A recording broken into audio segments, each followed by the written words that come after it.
Good morning, good morning. Good morning. Welcome here, and it's not raining, isn't that nice? Mr. Hudson, if you would come forward and you give our invocation, and then Commissioner Harvey will give our Pledge of Allegiance.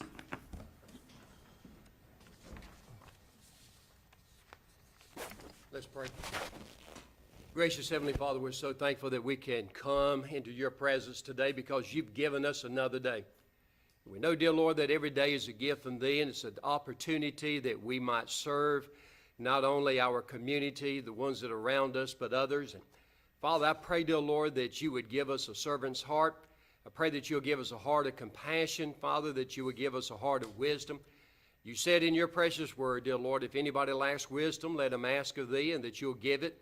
And Father, you'll give it liberally. And Father, I pray, dear Lord, that as our county goes about its business today, that they will seek your wisdom and your guidance, that they would have a heart of compassion, and Father, that they would govern in such a manner, dear Lord, to help improve our lives.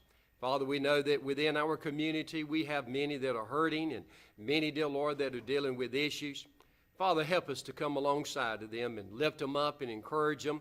And Father, help us to be a light shining in the darkness, pointing people to our Lord and our Savior, Jesus Christ. Father, may you bless this meeting. May you bless our community. May you bless this day. In Jesus' precious, holy, and wonderful name do we pray. Amen. Amen. Please join me in the pledge. I pledge allegiance to the flag of the United States of America and to the republic for which it stands, one nation, under God, indivisible, with liberty and justice for all.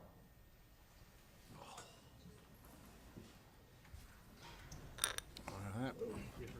Gentlemen, how about the approval of the minutes? Mr. Chairman, I move approval of the minutes from May 8th.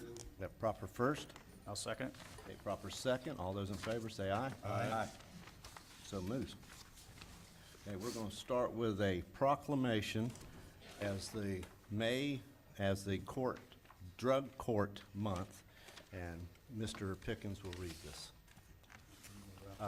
Yes, I was going to say, Ms. Judge Morris. if you- Elizabeth Morris, come up front, please, to the podium.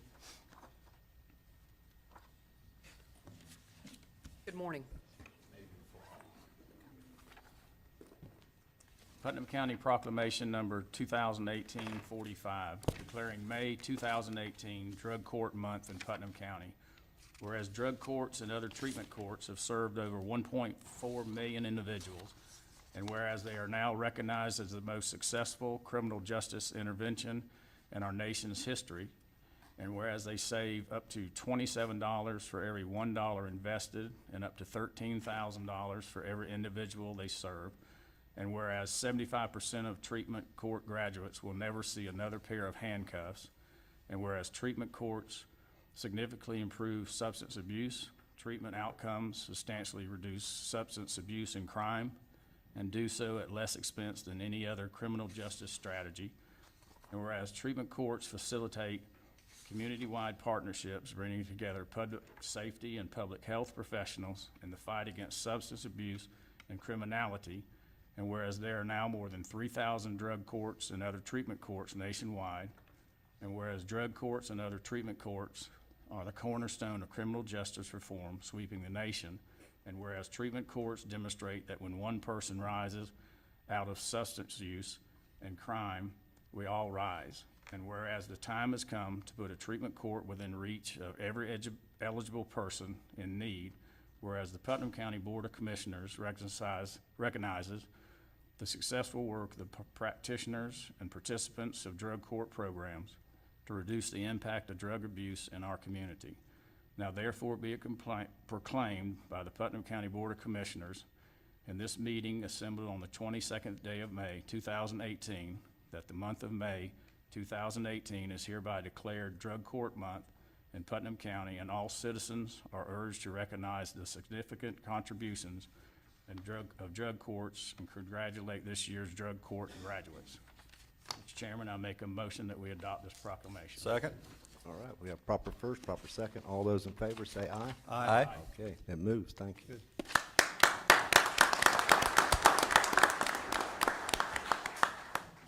Good morning, Commissioners, and thank you again for hosting us for our annual visit with y'all.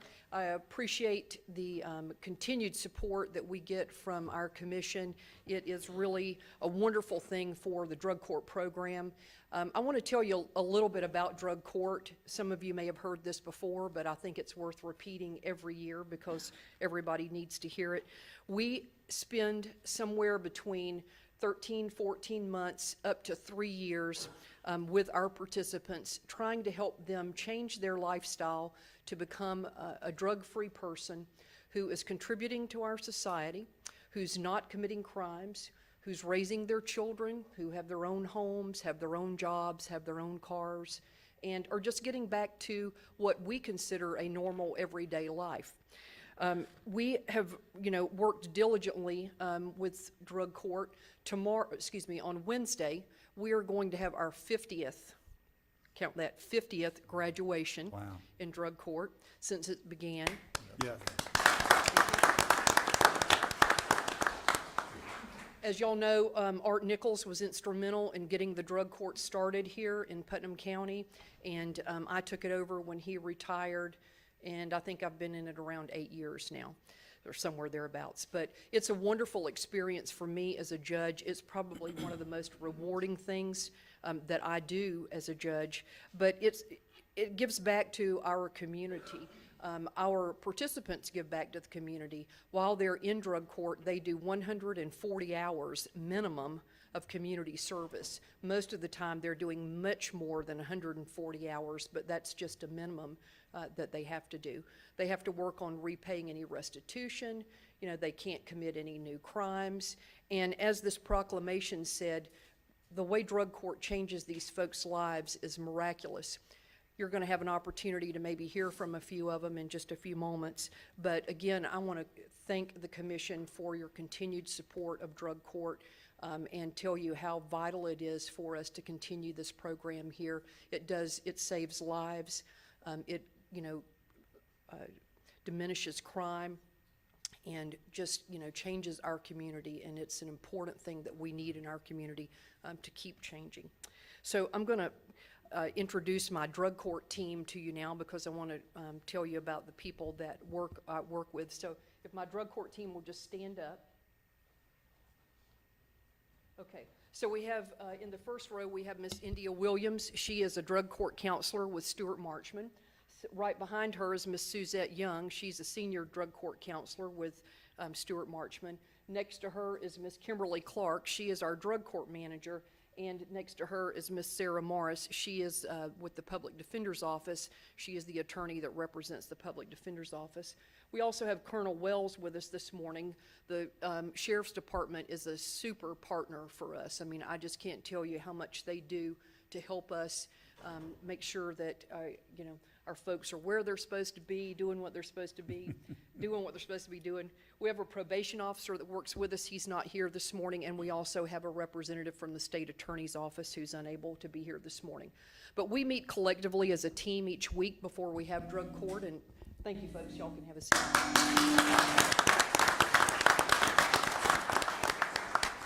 We talk about each person's progress and what they need to be doing and how we need to encourage them, and so they are a very vital and important part.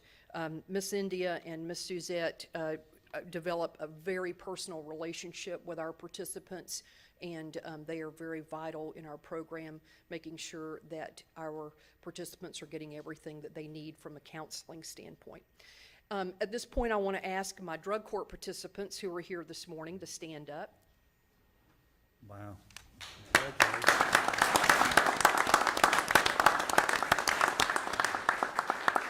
So that's the community that we serve. Thank you, folks. Y'all can see it. Have a seat. That's the community that we serve, and they're here this morning to let you know that they think that drug court works and that compliance is the key, right, guys? Yeah. Yeah. So at this point, I'm just going to ask if there's any of my drug court team or any of the participants who'd like to come up and just say a couple of words. Anybody? Not to be bashful, we won't bite. Good morning, Megan. Good Thank you morning, for. you. Okay. Good morning, Commissioners. I would just like to say that I believe drug court is essential to Putnam County because, like everything Judge Morris said, it's saving lives and bringing people back to reality. Living as an addict myself, it's so good.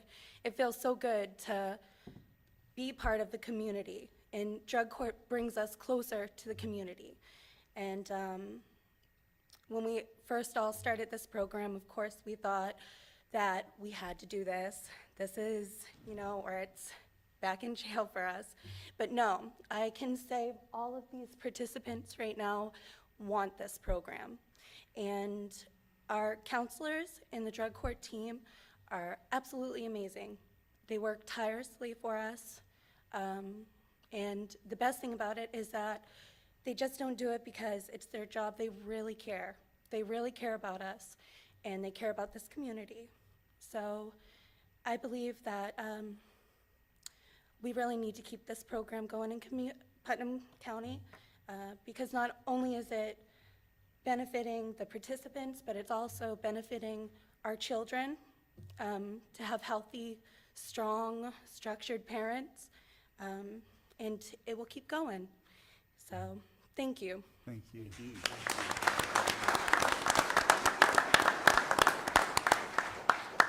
Anybody else got a few words? Hey, Teresa, come on up.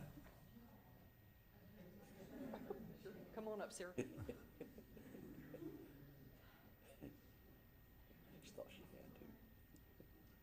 Good morning.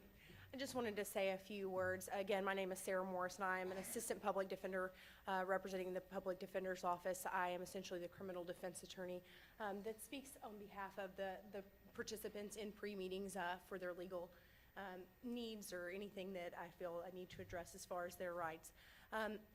The first thing I wanted to mention is in the proclamation when it talks about the recidivism rates, and it is absolutely true that more than 75% of our participants are not going to reoffend, and that is absolutely huge. That just shows the effectiveness of this program.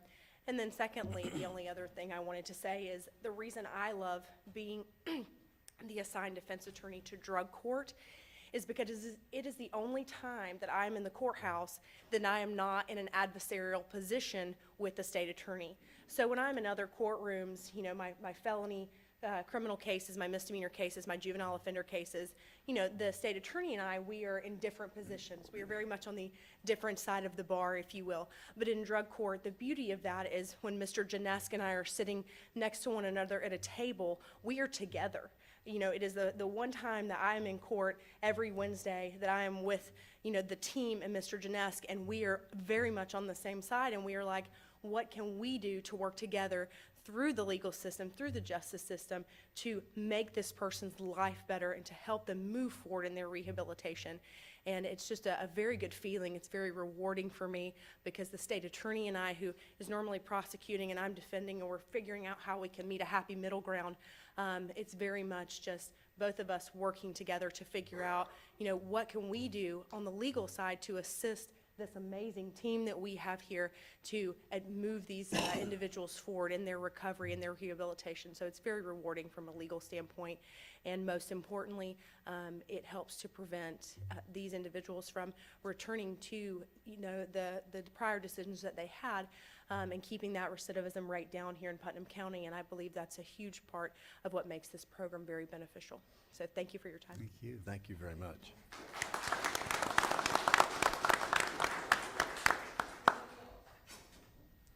Just one parting thing I forgot to tell you in my earlier comments. I wanted to point out that, as you said in the proclamation, this court saves the taxpayers of this county a lot of money. If we send someone to prison for a year, the average cost is somewhere between $32,000 and $35,000. And we keep someone in drug court for 16, 18 months, the cost is somewhere around $6,000 to $8,000. So you can, the math's easy on that. We're saving a lot of money, and we're producing some productive citizens. We don't always produce productive citizens by sending someone to prison, but we can produce productive citizens through drug court. So again, thank you very much. I hope y'all have a great day, and I'll see y'all next year. Thank you. Thank you very much.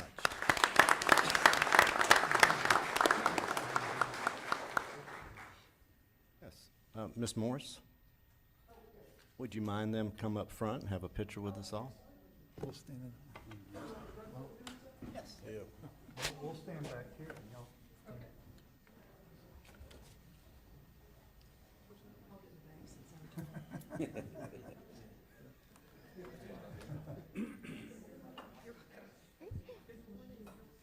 Congratulations. Yes, good morning. Good morning, congratulations.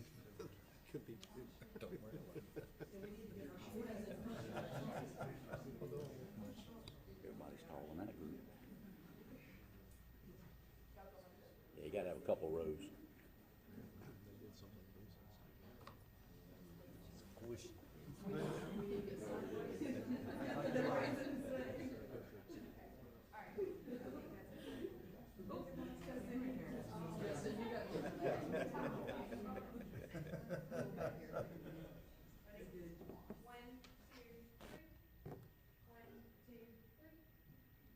Good, congratulations. Good job, One more, one more. Okay. Oh, don't do that.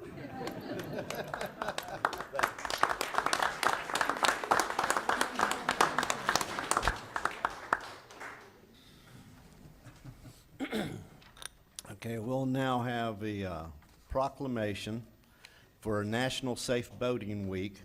It's going to be read by Mr. Turner. And if I could have Miss Fisk meet me up front. Kathleen Fisk, is she here? Yep, I think. Okay. I didn't see her over The there. one in the Coast Guard outfit? Yeah, the one Proclamation number 2018-46, declaring May 19th through 25th, 2018 as National Safe Boating Week. For nearly 90 million Americans, boating continues to be a popular recreational activity. From coast to coast and everywhere in between, people are taking to the water and enjoying the time together boarding, sailing, paddling, and fishing. During National Safe Boating Week, the U.S. Coast Guard and its federal, state, and local safe boating partners encouraging all boaters to explore and enjoy America's beautiful waters responsibly. Safe boating begins with preparation. The Coast Guard estimates that human error accounts for 70% of boating accidents and that life jackets could prevent more than 80% of those boating fatalities.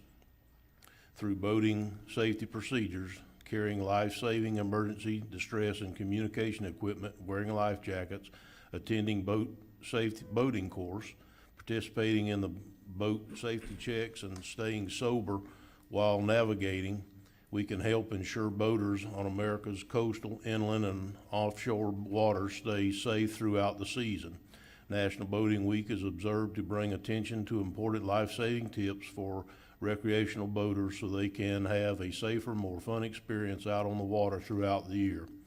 Whereas on average, 650 people die every year in boating-related accidents in the U.S., approximately 80% of these fatalities are caused by drowning.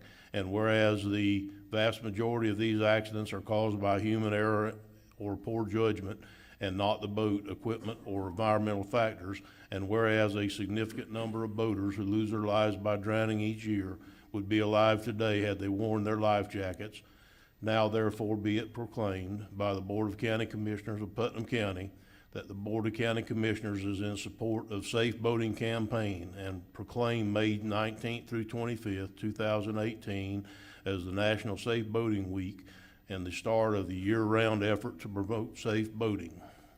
Be it further proclaimed that the Board of County Commissioners urges all those who boat to practice safe boating habits and wear a life jacket at all times while boating.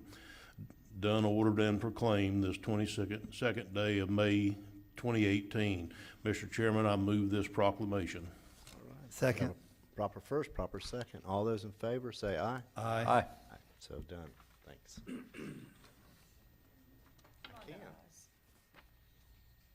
Picture time. I'll get a picture. Oh, okay.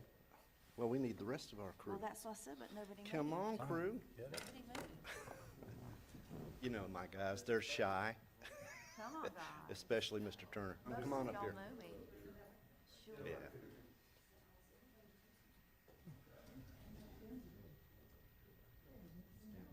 Well, we got two orange ties together.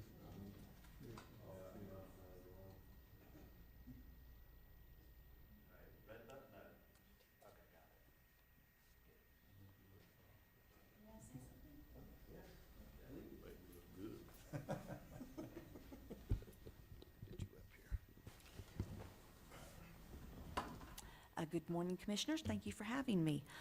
Today is in the middle week of National Safe Boating. It started actually on Saturday, and this is a great time for the county, which we appreciate so much, to recognize safe boating. Putnam County we're just so fortunate to have the waterways that we have. You know, we have the river, we have lakes, and it's a time to just, summer's hitting, to bring recognition to all boaters. Whether you have a big boat, a small boat, whether you have a canoe, a kayak, all boats need to be safe. And the biggest thing that people don't realize is it only takes 5 minutes before you leave to make sure that you have everything you need. Boating can be a lot of fun, but when you get out there and you're missing a life jacket, or you're missing a throwable, or you're missing a flare, these things make the difference in accidents. If you take that 5 minutes before you leave the house and say, okay, let me go through my checklist, we give these out free, and they will be out there on Saturday. It shows a checklist of everything you need on your boat. Saturday coming up on the 26th, we will have our event down at the city dock. We'll have booths set up there, and we'll have VE examiners that will go and do free inspections on your boat. At this time, you know whether you have something or not, and if you don't have it, then you give us a call and we'll come back out and check your boat. It doesn't always have to be done there. We can make appointments. It is all free to the public. And you will see these all over. It says National Safe Boating Week, and it tells the time. Bright pink, guys, see? And they'll have some out there. The biggest thing that we're doing this year is really trying to stress on the educating the public. Everybody knows I've been a boater for 20 years, but when you go through the list, you're missing things. And this is just a good way for us to give back to the community as boaters and all work together to see that boating is safe and we keep this weekend accident-free. Now, also, we had donated T-shirts. The first 50 kids that come will get T-shirts. They have different decals on them, and this helps encourage the kids to wear their life jackets at all times. So this is just another thing that we have that helps out as an incentive. In the last years, we've had people grandmas came from Keystone, from Hawthorne, just to have their children try on life jackets. Their dad was getting a boat. They had those lovely orange ones that everybody likes. So she wanted to know how to do it. So people are actually coming from different areas in Putnam and around Putnam to make sure their children know how to wear the life jackets, to know about safe boating, to see what they're missing, and just to get an overall picture of how to be safe on the waterways. So I thank you very much for your time, and hope you'll have a nice, safe weekend, and I hope to see everybody there. The time is from 9 to 1 o'clock, and thank you. Thank you, Kathleen. Thank you, Kathleen. Thank Thank you.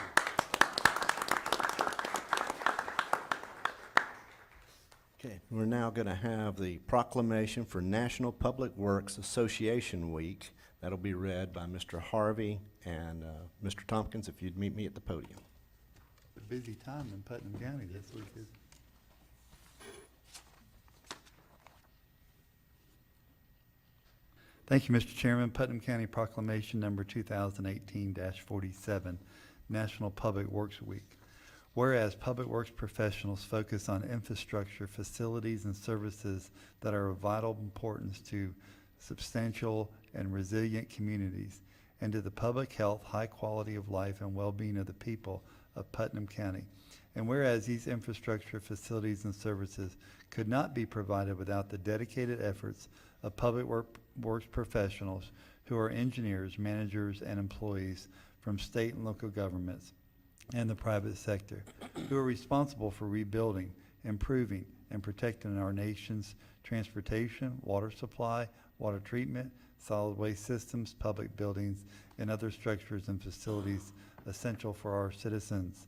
And whereas it is the public interest for the citizens, civic leaders, and children in Putnam County to gain knowledge of and to maintain a progressive interest in understanding the importance of public works and public works programs in the respective communities. Whereas the American Public Works Association has created or has celebrated the annual National Public Works Week since 1960. Now therefore, it is hereby proclaimed by the Putnam County Board of County Commissioners that the week of May 20th through the 26th, 2018 is recognized as National Public Works Week in Putnam County, done, ordered, and adopted this 22nd day, May 2018. Mr. Chairman, I move approval of this proclamation. We have a proper approval. I second. And a proper second. All those in favor say aye. Aye. Okay, so done.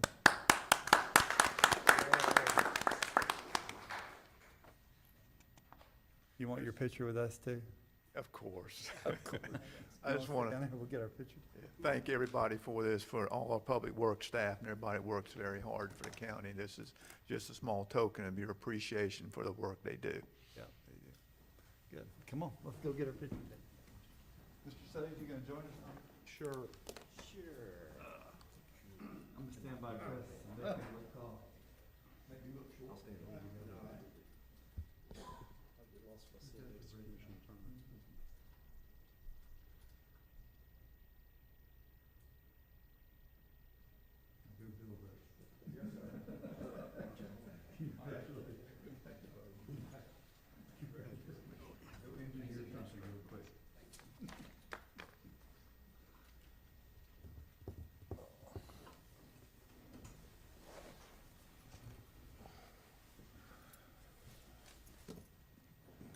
All right. We're now going to have a presentation for summer reading by Jeremy Yates, and I know I'm going to mess that name up, Misha Johns. Please, they're with the Putnam County Library System, if you'd come up.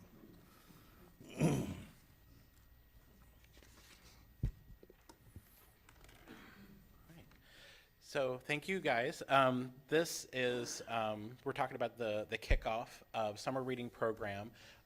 The official kickoff is Saturday, June 2nd, which is exactly 1 week from this Saturday at 10 a.m. at all 5 libraries in Putnam County. Now, before I talk about anything else, I do want to give a quick shout out to Gage Norris. He's a 17-year-old who's actually graduating from Placa High School this week. He won the library's Invention Convention. He not only took first place in the Placa competition, he took grand prize, the winner overall between all 5 libraries in Putnam County, and he tied for first place with Levy County as well, because they did the competition with us. So he just picked up his 3D printer from the library yesterday, so congratulations to Gage. But yeah, like I said, Putnam County is celebrating reading this summer, beginning with our kickoff on June 2nd. Now, the kickoff is the best time to sign up for Summer Reading Challenge, pick up your reading logs, and also to find out what other programs we have scheduled throughout the summer. And there are programs for children, teens, and adults, so please stop by. Most of our libraries will be doing something extra special on the day. The Melrose Library, for instance, is bringing out Marineland to do Songs of the Sea, which is a special presentation. Interlochen, for instance, is bringing out Chuck and Murray for a special musical event. And then at the Palaca Library, we have something extra special going on. We are hosting the Toddler Preschool Festival with the Kiwanis, the Early Learning Coalition, and Hope FM. So this is an annual event that we hope will be hosted at the Palaca Library from now on. There's some special guests, including Robin Robinson. She's going to be doing a story time with Pete the Cat, and they're going to be giving out lots of free Pete the Cat books afterwards. Also, Anna Moo, Calamity the Clown, Sparky the Clown. There's going to be face painting, balloon twisting, shaved ice, popcorn, all sorts of fun stuff. But at its core, it's a family resource fair. So this is great for parents, especially of toddlers and preschoolers, who want to know what is available in the community to meet their needs. But of course, there's lots of fun crafts and activities for the kids as well. So come out next, not this Saturday, but the Saturday after that at 10 a.m. To any library, but the Palaca Library, like I said, is hosting the Toddler Preschool Festival. And then after that, we are actually going to be doing 6 weeks of themed story times. That's something Misha will be talking about a little bit more in a second. There's story times for ages 0 to 5 and 6 to 10. Lots of fun activities for teens as well. There's a teen writing and art competition. There's a workshop called 7 Habits of Highly Effective Teens that Dave Powell from the Health Department and SWAT, the Students Working Against Tobacco, are going to be doing at the libraries.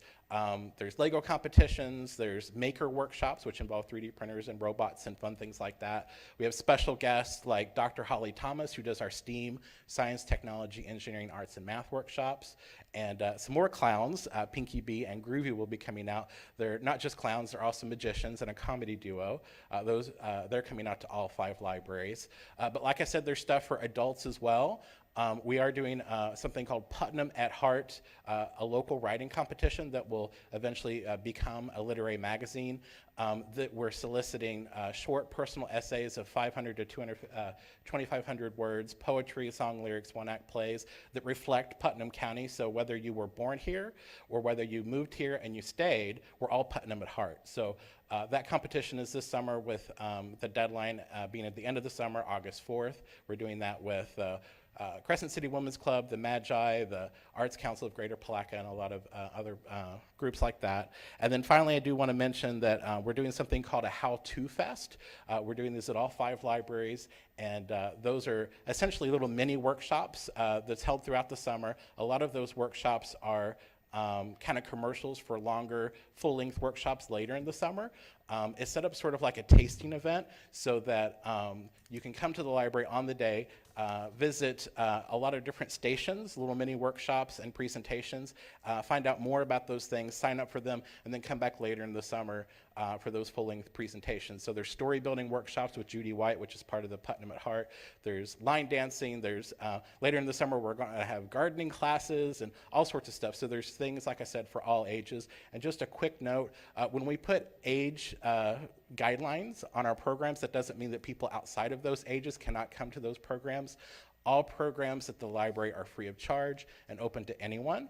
So when we put age guidelines, that's just so that you kind of have an idea about what to expect from the program. And then Misha's going to talk a little bit about story time. Hi, everyone. So I'm here to talk to you about our 6-week Storytime program.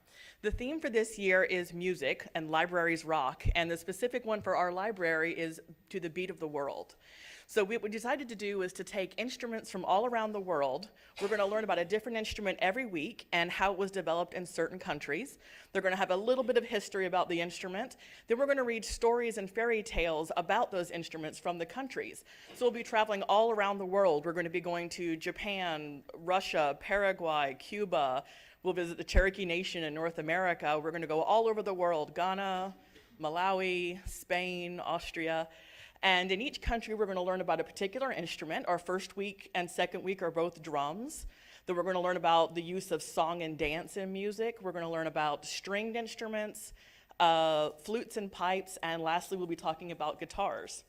So every week, they're going to have both 2 to 3 stories, some of which will be actually projected up on a large screen so they can see the beautiful artwork. We'll have some videos, such as for one of our books about a girl in Paraguay, she's actually a real girl, and we can see her real band playing with the instruments they created out of the garbage that they live on. So some very inspirational stories, some of which are true, some very old stories, several thousand years old. As he said, they're going to be broken up into 2 groups for under 5 and then from 5 to 10. And again, also as Jeremy said, we let you wiggle outside. So if any of you want to come and do crafts and sing songs with us, we are totally invited. We would love to have you at any of our events. We'll be singing songs in the Ashanti language, in Japanese. We're going to learn some hula dancing and what the different gestures mean and how they tell stories with their dance. So it should be a great time for everyone, and we hope to see everybody there, especially some of you. Some of you can hula for us. So thank you so much for your time. Good job, Misha. Thank you so much. Very good job.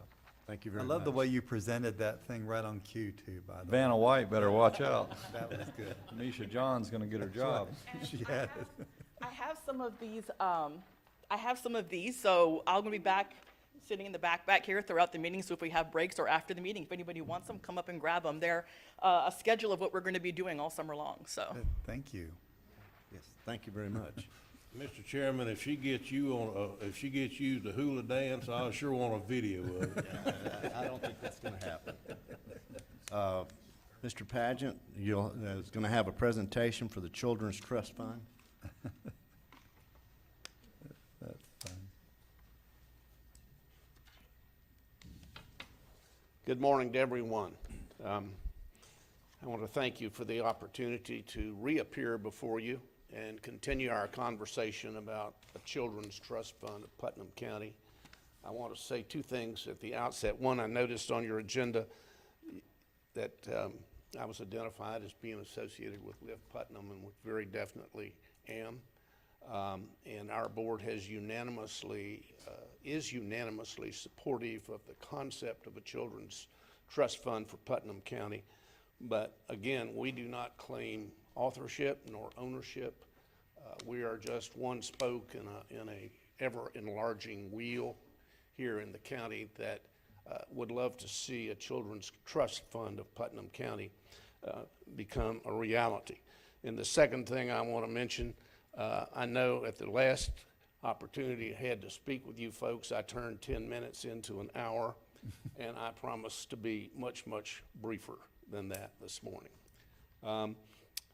When we ended our conversation at the workshop, it seems that there are two questions before you folks, or decisions that you have to make about two matters that are essential to the future direction of this movement. One of which, of course, is whether or not to put this item on the ballot at all. As you know, the statute gives the people of Putnam County, and other counties for that matter, the opportunity to vote at the polls as to whether or not they think they need or want a program such as the Children's Trust. I don't want to sound like an 8th grade civics teacher, but we all know that the right and authority of the people to speak at the polls as to how they wish their government to be constituted and to operate is a fundamental bedrock concept of our democracy. I'm hoping that that first question, is perhaps not as challenging for you as the second question. Essentially, our message as to the first question is simply let the people decide if they want this program and if they need this program. And after they've been sufficiently informed and have had an opportunity to participate in the process, let them express their will at the poll. The second question is perhaps a little bit more challenging, and we've had an opportunity, and I say we, I mean a number of people throughout the county have considered when should you decide to put it on the ballot? When should it be on the ballot? When is the best time for the people to express their will on this issue? And you only have, obviously, 2 dates that you can choose from. So you're obviously very confined, and that's either the November the 6th election or the August the 28th primary. Now, since we had an opportunity to talk at the workshop, we have done some research on this. We've done some polling, and I don't mean we've hired a pollster, but there's so many people that are literally volunteering to become a part of this process, a part of this program, that we've had an opportunity to talk to people from all parts of the county. One, are you interested in a program like that? And secondly, if the county commission saw fit to let you vote on it, when do you think would be the most advantageous or the best time for Putnam County? We've also looked, since I last spoke with you, outside the county. There's about 12 counties in the state of Florida that this year are allowing the public to consider this same issue, that is a children's trust, or similar programs that benefit children through either sales taxes or ad valorem taxes. And I'll address, both of those sources of information with you. As to the local response.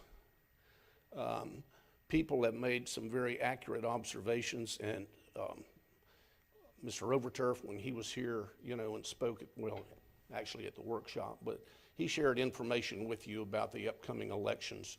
And as to the November election, he pointed out, and you're all aware that this November, we're going to have a lot of constitutional amendment questions. In November, it's going to be a very long, perhaps to some frustrating ballot experience. There's going to be an awful lot of things on the November ballot that are important. And again, I'm referring primarily to the constitutional amendments. But things, again, that do not directly and exclusively affect the lives of people in Putnam County. They have an impact. A lot of it is legalese on the entire state of Florida. But those 12 issues do not exclusively and solely affect Putnam County. They're not local issues, they're statewide issues.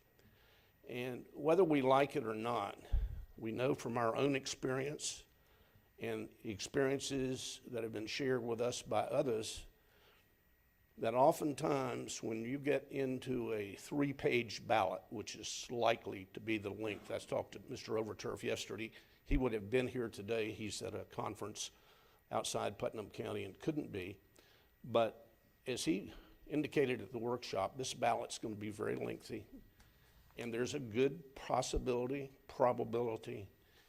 that what's called ballot or voter fatigue could well set in as people, and I'm going to be pretty frank, as they wade through the constitutional amendments and all the legalese and the language before they get to the local issue, not the only local issue, but before they get to the children's trust issue, should you decide that the public is entitled to vote on this. So there's concern about whether or not that's going to hamper the ability of Putnam Countyans in general to make a well-reasoned decision about this issue, since, and again, I'm going to be frank, those constitutional amendments are going to be laborious. If a person goes and reads each and every one of them as they should, they're going to go through all of that before they get to this very important local issue on the ballot. And that's not the superintendent's, that's not the supervisor of elections' fault. That's where the issue has to be placed according to state law. So a lot of folks say August would be the better month to focus on local issues, because that August ballot is not going to have those constitutional amendments, perhaps other issues that, yes, are of statewide importance, but they do not focus exclusively upon the welfare and wishes of the people of Putnam County.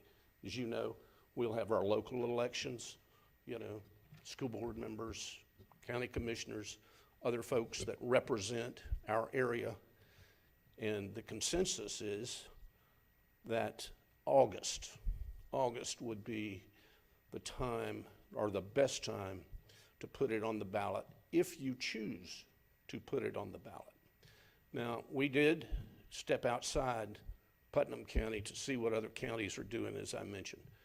There's 12 counties in the state of Florida that, as I said, are entertaining similar issues this election year in 2018. Of those 12, 2 of them decided, and I've got the, should you want to know the exact counties, I've got that information here, but of those 12, 2 of them decided to address this children's trust, children's benefit issue by a special election, and that was the only item on the agenda. We're not suggesting that we do that. Obviously, there's a lot of expense and time could be a problem. And incidentally, it passed in both of those special elections. Of the remaining 10 counties, 6 of them have chosen the August date. And we've talked to people in other counties, asked for their reasoning, what was their preference, and they have reflected the same opinions that we're receiving here from local folks, is that this year, the November ballot is going to be so congested that they just thought that August gave local county people the better opportunity to focus on that and address that and reason with it before they got into the longer and more difficult, maybe not more difficult, but, you know, more expensive ballot in November. So only four of the 12 counties that are having similar issues in the state of Florida this year on their ballots, only 4 of them have chosen to put it on the ballot in November. And obviously that's, you know, a third of the counties. So 2/3 of the counties have chosen not to use the November date. So I offer that suggestion to you. I hope that you will see fit to let the people decide for themselves whether they want this initiative or not. And it seems like what we're hearing, and we agree, and I say we, I don't mean just Lift Putnam, I mean all the people that are supportive of having this issue on the ballot. Many of them are here today. We would recommend that you strongly consider the August the 28th date. That will give us 100 days from today to promote, to inform, and to discuss this issue with the public. And they would have a chance to react to it and to vote upon it before they had to deal with all those other issues that they'll get a chance to vote on in November. So, do we have time? Yes, Mr. Oversurf talked, as I said, with me yesterday, and he said, should you see fit to put it on the ballot, and if you chose as your preference August rather than November, that would still give him time to compose his ballot and get it together to be sent on in to Tallahassee. He said, in fact, you know, if you folks decide to put it on the ballot and decide that August is, as others have indicated, the better of the 2 dates, he can start working with that ballot language right away. And he said it wouldn't be a problem to have it done by the 1st of July. So I hope that's a little briefer than I was last time. I'd be glad to answer any questions. I don't know if I've really missed anything. I haven't paid too much attention to my notes. You know, we've heard, and I'm going to repeat it, but we've heard it from a number of folks in the last few weeks, and that is government can't solve all of our problems. Federal government, state government, local government, you know the struggles yourselves that, you know, we're having right here in Putnam County with a lack of funds to do things that are badly needed. So the time comes, and this is what the legislature has done, they've given local counties the opportunity to go to the polls and to decide for themselves if they want to step up to the plate and make a philosophical and financial commitment to try to raise the level of the quality of life and deal with local problems. So we hope that you will see fit to put it on the ballot, and we think that the more informed opinions are to put it on an August 28th date rather than later on. Any questions? I'll be glad to share anything that you might have. We have shared some. Thank you, Mr. Chairman. Mr. Paget, as I suggested during the workshop, I am in favor of letting the people decide, but I'm in favor of the November ballot, as you well know. I think if our Constitution requires amendments to be done in November because the general masses are there, I think something of this importance should require the same thing. I understand about the 12 counties, but the math doesn't work because if one county would have went one other way, it would be a 50-50 split at that point because 2 went to the general. They had their own specials. That left 6 out of 10. So one would have done, the other would have been half and half. So I'm okay with that. I'm okay with that. I might add, if one of those 4 had decided to go the other way. The other way, it'd that be would have been more 70-30. lopsided, But I understand Yeah, and respect your you're right. opinion. So Yes, sir. I think what bothers me here, we're going to set this up. And then we're gonna form a committee after. But who's gonna educate the people between now and, Lift Putnam really doesn't wanna be that person. You're a spoke in the wheel, as you referred to. You're not the wheel. But the wheel's not built until after the election takes place. And that, Well, sir, let me share, I'm glad Okay. you touched upon that, because the wheel is being built in contemplation of this issue being on the ballot. We have had over 50 folks that have contacted not just Lift Putnam, but representatives and members of other organizations, civic organizations. People have come forward and say, here's my email address, send me this. I'm a member of the so-and-so Rotary Club. I'm a member of this organization. I want to speak to them. We have been distributing a lot of information, printed information, in anticipation of this item hopefully being put on the ballot. But we have tentatively started making plans for billboards, social media, and this isn't just Lift Putnam. Lift Putnam's going to carry their share of the load, but it's going to just be a part of the load. As I said, social media, direct mail, everything that you could imagine in a movement such as this. And we have people in place that have already volunteered to take leadership positions should you see fit to put it on. We could start today. In fact, we've already started. But this isn't a Lift Putnam initiative. and let me say this, Mr. Pat, I understand voter fatigue, but I think the responsible voter does the right thing at the polls, and they really are serious when they get there. I know I am. I don't take that lightly. I do my homework prior to going, and I vote on the issues that matter to me, and I do. So I appreciate one thing that I've been asked in the public about, how do we get rid of this when we don't want it anymore?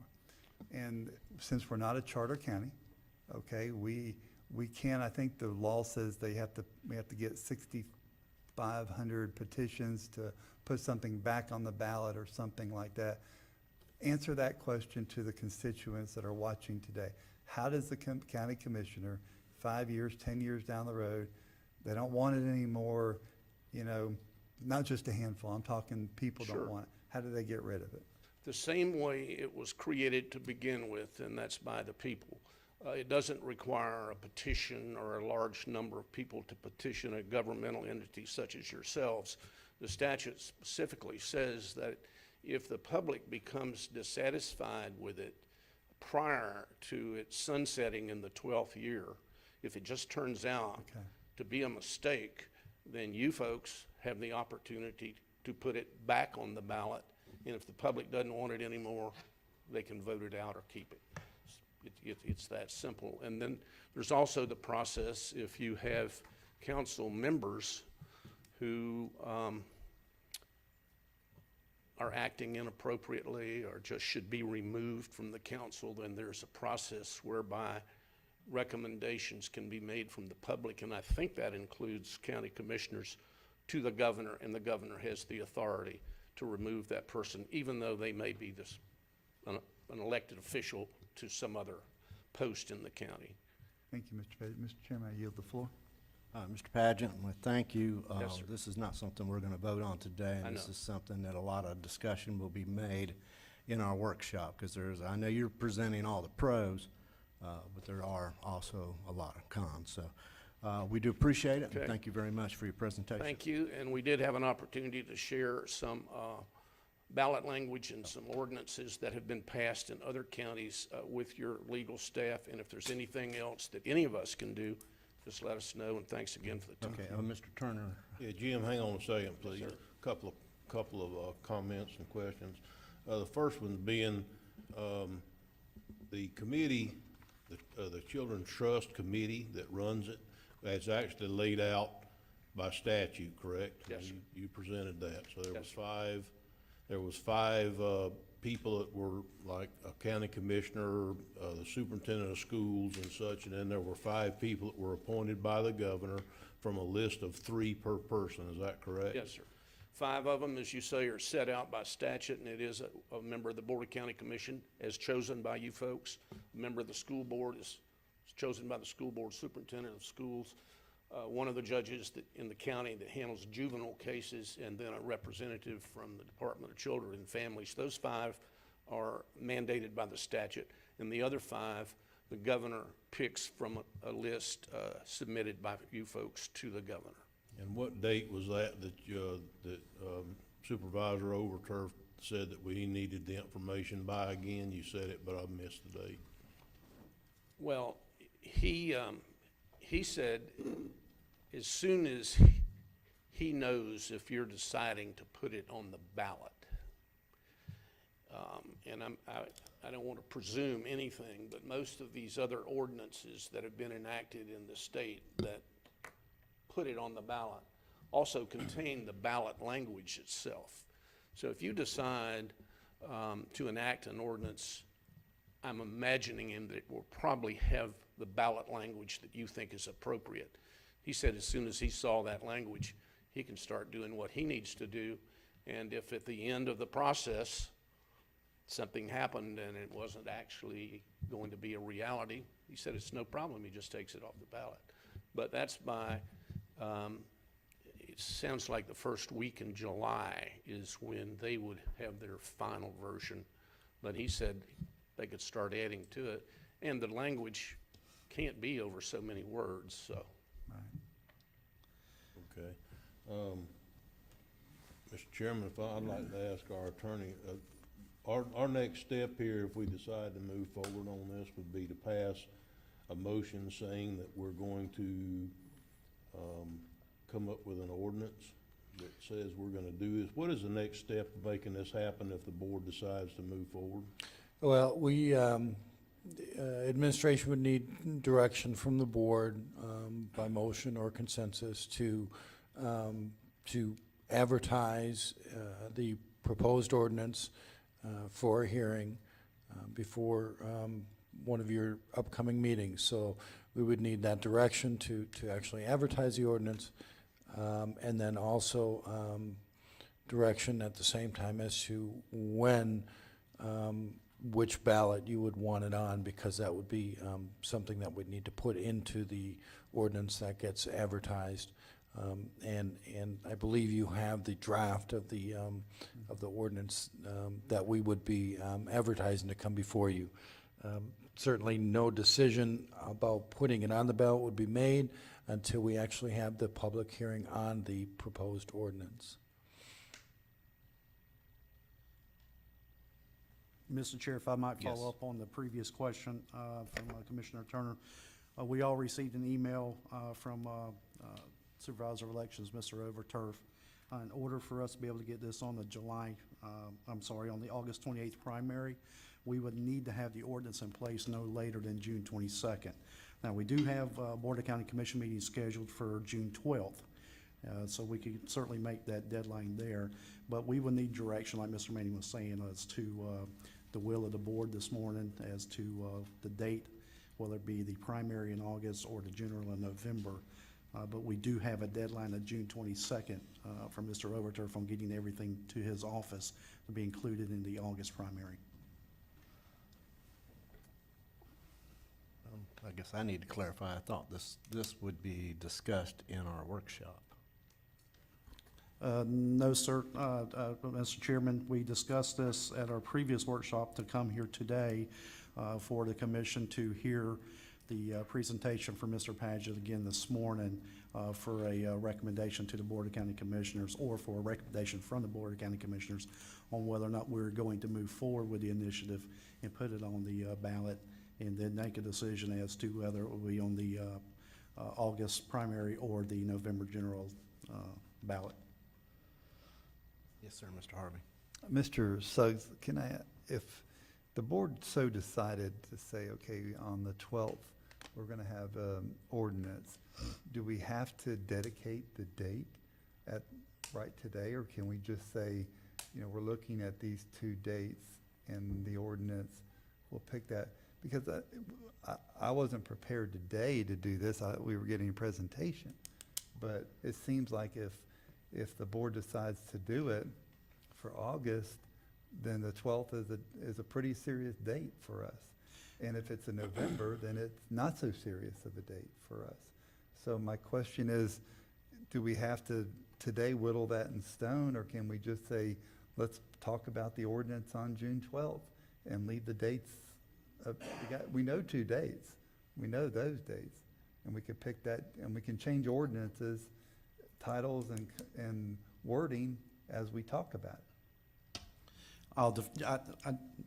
Commissioner Harvey, I don't think that would be an issue for us to be able to handle like that, but I will defer to our legal counsel to make sure that we're not trading on some areas here that we need to be concerned with. Yeah, we can do that. I've put a date in there, in the ordinance. But certainly, once you actually have the public hearing on the ordinance, you all can decide whether to leave that date or to choose the other date. I mean, it's certainly up to you. So I just have one in there. I think I used the date for the November election. But again, when you actually vote on passage of the ordinance, if you decide to pass the ordinance, that motion can direct whether it be the date of the primary or the date of the general. So right now, we have a date of November and the sample ordinance that's before us. Well, not before us today. That could be before us on June 12th. Right. Okay. And Mr. Chair, just for clarification, you're correct that this meeting was a presentation this morning by Mr. Paget, but staff needs direction from the commission as to whether or not we need to be prepared to advertise the ordinance for the June 12th meeting. If we don't advertise it for the June 12th meeting, then we've missed that deadline. That's right. With that, it needs to be advertised for June 12th in order to make the primary ballot. And we need to, have a decision whether we're going to at least move forward with advertising the ordinance. We need that decision today if there's even an option for the primary, because we have to advertise the ordinance ahead of time. All right, commissioners, any comments? No, I'm clear on it. Good. Okay, so do we want to move ahead for the ordinance? I believe that's what we're going to have to do. So you're saying that, if I can, Mr. Yes, Chair? sir, please. Just to be crystal clear, the June 12th date, we will have a hearing, is that right? Correct. It would be a hearing on And we whether or can- not to put the question on the ballot.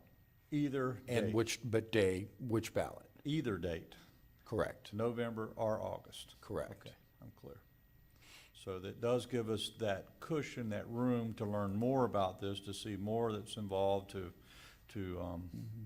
get more affiliated with it. So if you need that in a motion, I'll offer it. Okay. Well, Go ahead, okay, Mr. just- Harvey, go ahead. I want to be clear now. Right now, There's a motion on the floor. It either has to be seconded or dies for a lack. We can discuss it, so let's go. I'll second that motion. Do we have a first and a second? All those in favor? say- We have discussion, Okay, Mr. right. Chairman. You're right. Okay, discussion is open. So right now, the motion that Mr. Lible made basically is for the wording as it stands now with a November date, but we could change that June 12th for an earlier date if we felt that as a board we needed to do that. Is that what I'm hearing? Yes. Okay, Was thank that you. your motion, Mr. It is. Commissioner? Okay. Is that your second? Yes, that's fine. So, under discussion, Mr. Chairman, so basically what we've done today is allow for a hearing on the ordinance on whether we're gonna move forward with it on June 12th, is that correct? That was the motion, that was my intended second. Okay, thank you. The hearing would be on June 12th. Yes, sir. Mr. Chairman. And as I understand, this is the only way that this could be put on the ballot, not by Yes. petition or any other way, is if the commissioners allow to be put on the petition, on the The on statute's the very, ballot, so people can choose whether they support this or not. Yes, sir. Okay. yeah, the statute's very specific. It says it has to be pursuant to an ordinance passed by the county commission. And after you have a chance to further look at the ordinance, most of these, and the one I think that Mr. Manning has referred you to, specifically provides that if it's put on the ballot but doesn't pass, it's void. So you don't have to come back and undo it. Go ahead, Mr. Harvey. One last housekeeping, Mr. Manning. We listened to it on the 12th. Do we have a 5:05 meeting to bring it back before the citizens of Putnam County? Not statutorily, but if that's what you want to do, then y'all could. Because some municipalities are required to have a second reading and things like that. We can do it on the first reading, which is confusing to some citizens. But, okay, I just needed to. Right. Oh, and, I mean, throwing it out there since you asked the question, I mean, you could make that first reading at 5. We could have a special meeting that evening if that's what you all wanted to do, if that was your concern. Okay, Mr. Turner? Mr. Chairman, if I understand the motion and the second, all that we're motioning today and the second is that we're gonna have a hearing on the 12th to see if we want to move this forward. Correct. We're not saying we do, we're not saying we're for it, we're not saying anything other than we're willing to have a hearing and under the legal process that if we decided to move it forward, we could on the 12th. I think that's my understanding, is that Yes, correct? sir. That's right. Yes, sir. Yes, sir. Thank you. So with that being said, under discussion, Mr. Harvey's suggestion or curiosity to an evening meeting, probably to include more of the voting public, would take a second motion outside the one I made. Okay. Right, counsel? Yes, correct. All right, so, Mr. Harvey? Mr. Chairman, I'd like to make an amendment on the motion to. No. No? You're the chairman, but I have a motion on the floor. and He that's has my a point. motion on the floor, so we can go ahead and close out your motion. It's you as the Move to the chairman, you second. can Okay, close so discussion. at this or we can point- call. We're saying we're gonna have an ordinance or a hearing on the 12th. We've had a proper first and a proper second. Okay, all those in favor say aye. Aye. Aye. Okay. Mr. Mr. Chairman, I'd Harvey? like to make an amendment to the, I'd like to add an amendment to the motion, Well, or to At this point, a it's new just one. a motion, yes, sir. Mr. Chairman, I'd like to make a motion that we, on the 12th, have that hearing at 5:05. Okay, so we have a proper motion to have a hearing at 5:05. And I'll second that. Okay, and a proper second.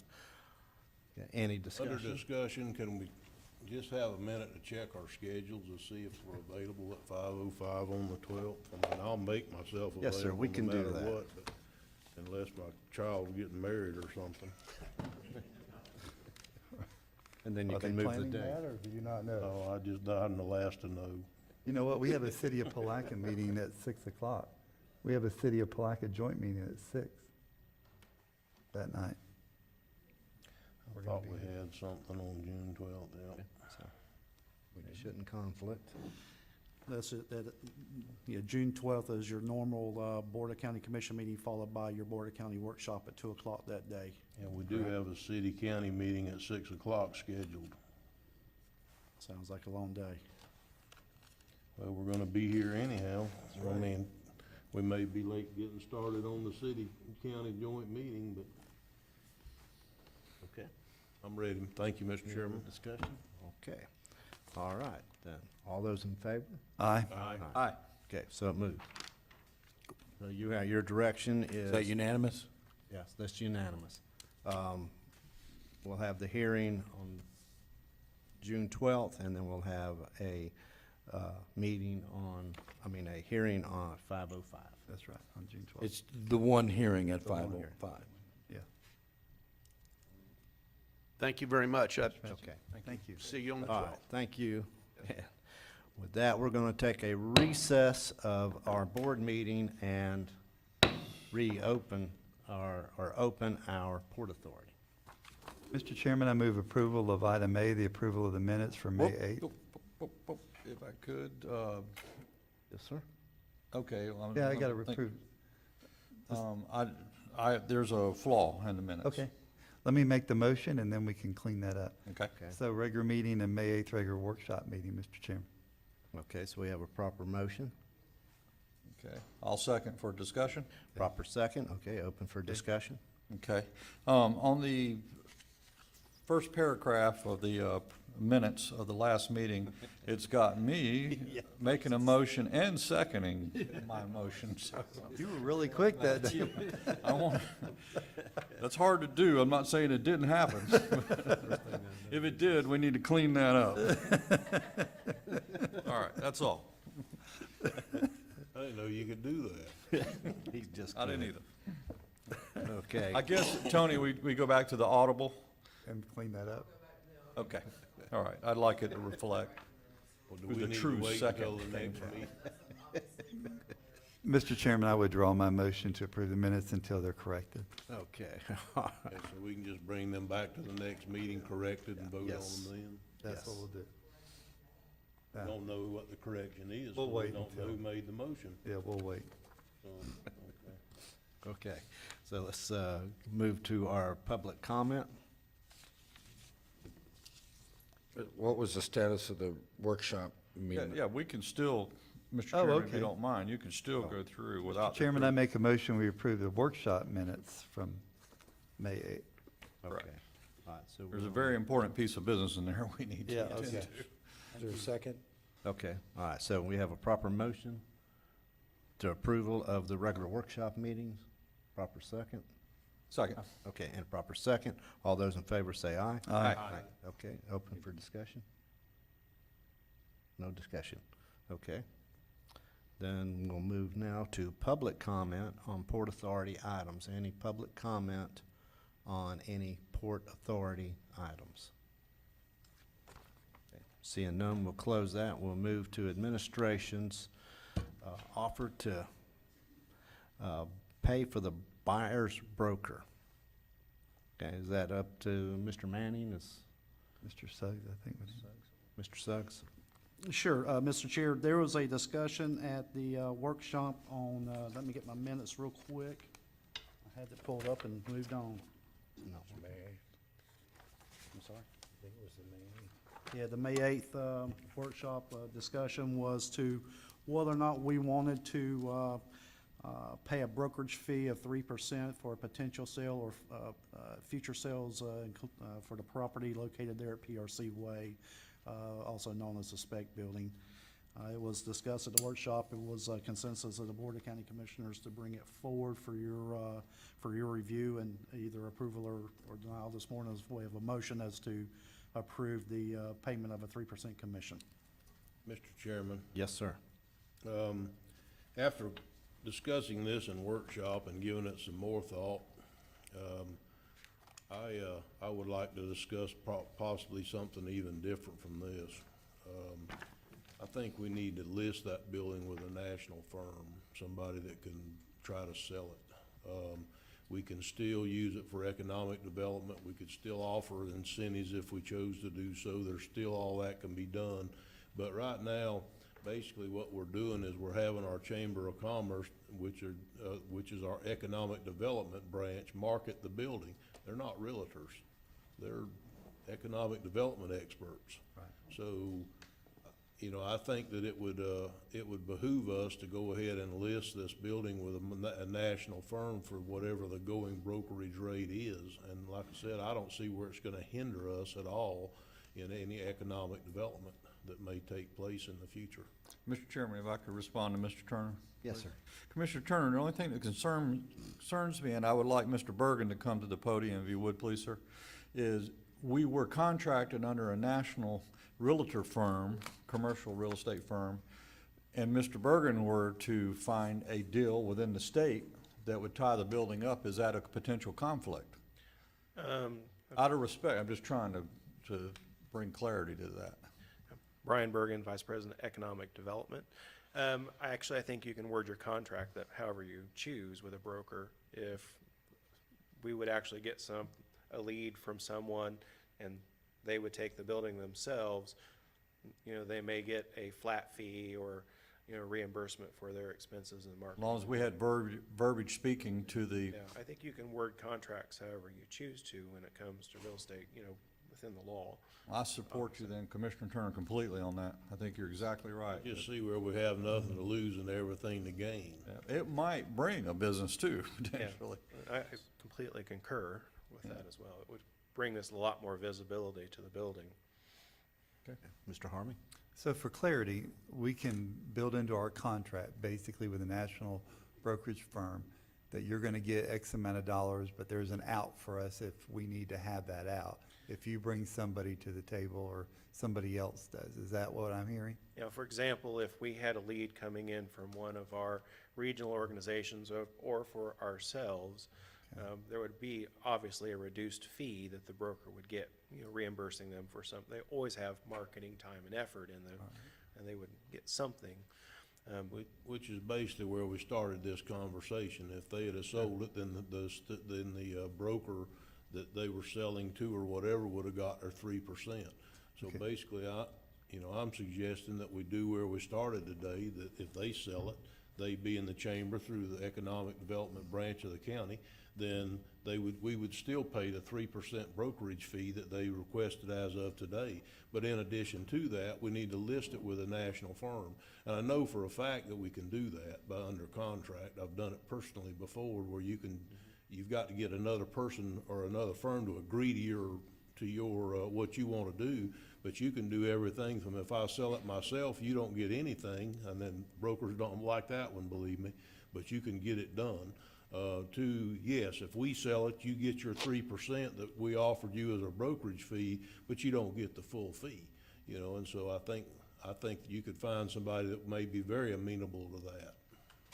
Okay, Mr. Harvey? Chairman, yeah. To clarify though, do we need to, and this is going to come over to staff side, Mr. Suggs or Mr. Manning or Mr. Reynolds, if we were to do this, do we need to go out for some type of, and I hate this worse than anybody does, RFP, RFQ, whatever, or entertain bids from a national brokerage firm to represent the sale of this building? And I mean, I know we're not talking the chamber getting commission dollars. I know that. So I'm talking other entities here. So It's an option. It's not necessary. This is a Port Authority, item.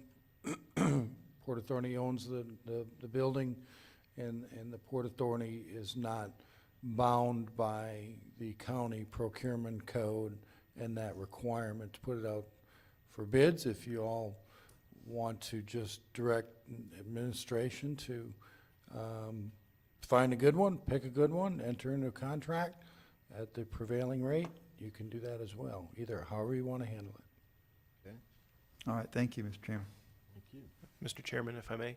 This may also be able to extend to the property that we have there as well, once we get all the language repaired, that we can actually sell that property as well. It could list the property as well. People are looking for that, obviously, too, in economic development. Okay, thank you. All right, Mr. Turner? Okay, what would you like me to say? Obviously, I'm for it, or I wouldn't have brought it up. So would you like a motion stating that, Mr. Chairman, or is that where we need to go from here? Yes, sir. Thank you, sir. I'm just trying to get some clarification, as my esteemed colleague brought up. Mr. Chairman, I move that we seek out a realtor, and in that contract that we offer the commission that was on the agenda today, the 3%, if the chamber or our economic development or us personally sell that building, but at a regular brokerage fee if they sell the building. Is that close enough for you, Stacy? And authorize the administrator to enter into a brokerage contract. Okay, and I'll add that to it and see if. Second. Okay, so we have a proper first and a proper second. Okay. All Discussion. I'm a little confused. all right. I thought we just said that the chamber, we would not take a commission on that. Chamber gets nothing, nothing. The only way that they get 3% would be, they don't get it. Who would get it would be the broker that sells it for Gotcha, them. gotcha. Thank you. Okay, I just, If they sold it, if, let me see if I can help clear it up if I may, Mr. Chairman. I got it, and- I got it. Well, I'd like to make sure I have it. So, the only way that the 3% would be paid by us to a broker is if we sold it ourselves. We being the county, we being the economic development branch, being whatever, we sold it ourselves, that broker would still get 3%. But they deserve that because they go out and they advertise it and they put it on the market and they do the things that cost them money, so they deserve that 3%. And then the only way we would pay the total commission was if they sold it. The broker would get the money. We or our economic development branch gets nothing out of this either way, no matter what happens, other than help in trying to sell the building, which I think should be the ultimate reward we're seeking. and Mr. Chairman, I still have the floor. Let me say this. Are we going to allow, we're talking a national brokerage firm. We're going to allow, who's going to pick that firm? Is that going to be Mr. Suggs, Mr. Reynolds? Because we're talking national here. We're not talking. In the just- motion, the motion stated that the county administrator could make that selection and enter into that contract. Good Is deal. that what the motion stated? Yes, sir. If I could have the floor of Larry, Yes, sir. I'm done, sir. Thank you. I wanted to bring up that part, Commissioner Turner, because at the end, council suggested that you could tweak it to suit what the motion is suggesting today. I just want to bring that and make sure you have that ability, so we don't bog this down and have to work on it again in 2 weeks. So, I mean, we might be missing something here today. Small, I'm sure, but, you know, it could We be. can clean it up. Dana? Thank you. Dana Jones, President, Putnam County Chamber.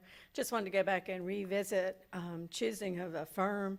There's many national firms that specialize in that particular type of building, and we would definitely offer our services to help provide a list of those for y'all's ability to pick the one you'd like.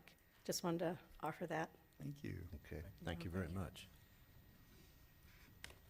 All right, so right now, we have a proper first and a proper second. Yeah. We have opened our discussion. All those in favor say aye. Aye. Yeah, it's unanimous, so that is done. Okay, now let's move to any new business? Any old business?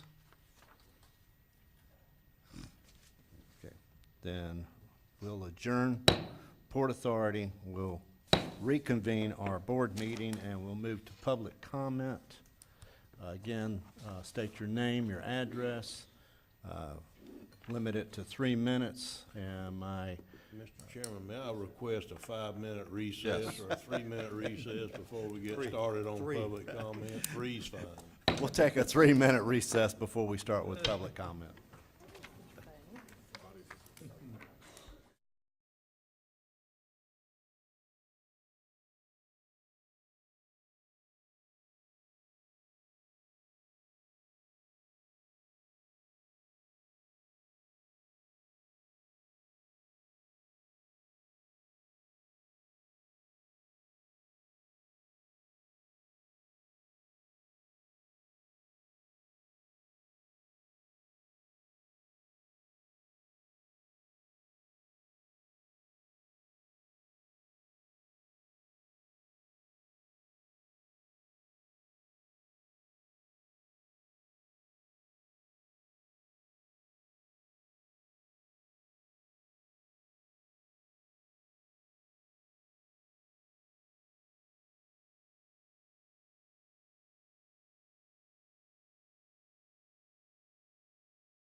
Vice Chairman took a little authority there. Yes, he did. Break it up. Okay, Thank you was for just that to get my little attention. recess, Mr. Chairman. Okay, we will reconvene our time for public comment. Terry Steves? Again, your name, your address, and limit to 3 minutes. My name's Terry Steves. I live at Bainbridge Road in Palaca, Florida. I'm here about the children's safety sign that I came a couple months ago about, and I was supposed to get a phone call back and never got one. I got pictures of the children's safety sign that was up there at one time, and it's missing. It's not there. And somebody was supposed to call me back and tell me why it was gone, or put one back. I can't hear you, Mr. Steve. You could talk right in that mic. Yeah, I I don't hear apologize. anything either. I got a picture of the sign, and I go to Public Works Department constantly, and they basically tell me they don't put them up or take them down. But on the bottom of the sign, it says Putnam County Public Works Road Department. I'm trying to find out why the sign was taken down. Why isn't it put back? Children play in front of my house constantly. And this has been going on now. I mean, I was supposed to get a phone call to find out why it's not being, or why it was gone. Can you please find out I why the will sign is find not out. there and put it back? Yes, I assure you, I will find out. Okay, thank you.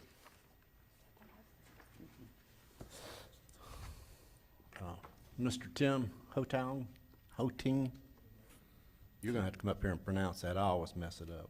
Hopefully nothing. Hoteling. Any way you like. Mr. Tim. Just call me for dinner. Howdy. I'm Tim Hoteling. I'm in San Mateo, and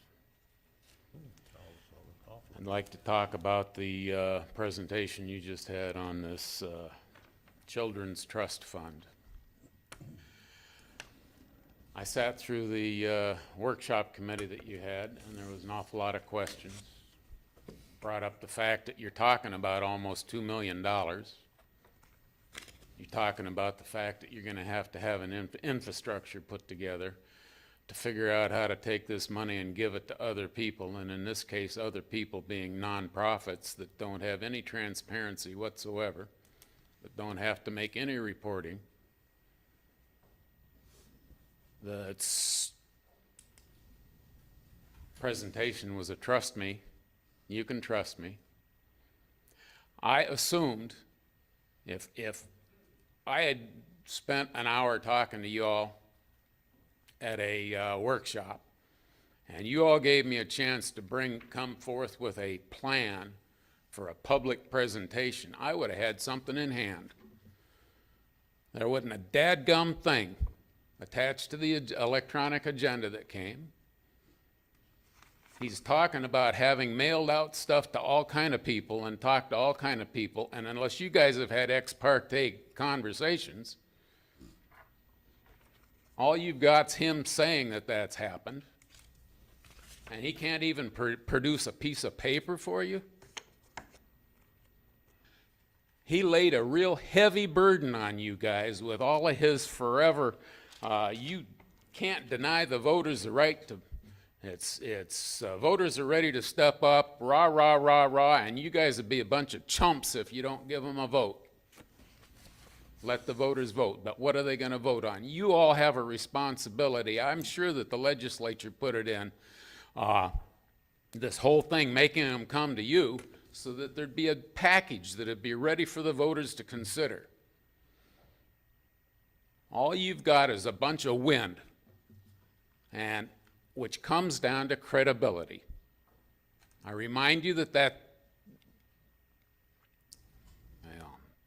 anyhow, the former lawyer that passed all the conversation to you,